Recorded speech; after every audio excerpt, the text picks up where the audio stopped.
When I got to prison, they gave me 4 prison uniforms. They were khaki, they were stiff, they were uncomfortable.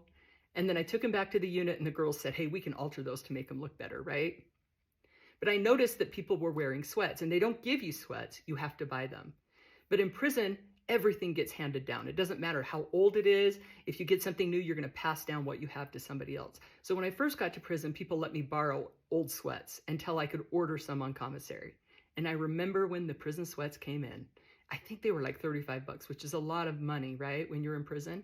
So I order my sweats and they come in my brand new sweats. I'm excited because after 4 o'clock, you can wear your sweats. Now during the day, if you go to the library or education or your job or the chow hall, you have to wear the prison uniform.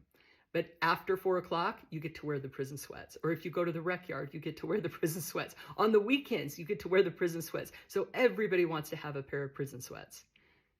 And like I say, other people still wear them. When I talk to people, they're like, I'm never giving up my prison sweats.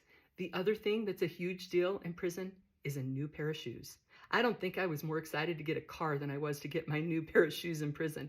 They only have 2 or 3 options, but when you get those shoes, boy, I wore my first pair out for like a year and a half. And I walked like 10 miles a day because I was walking the track, and you walk everywhere in prison. In fact, when I first got to prison, I got like shin splints from walking so much. I didn't realize how walking everywhere, like I got in pretty good shape because you walk so much.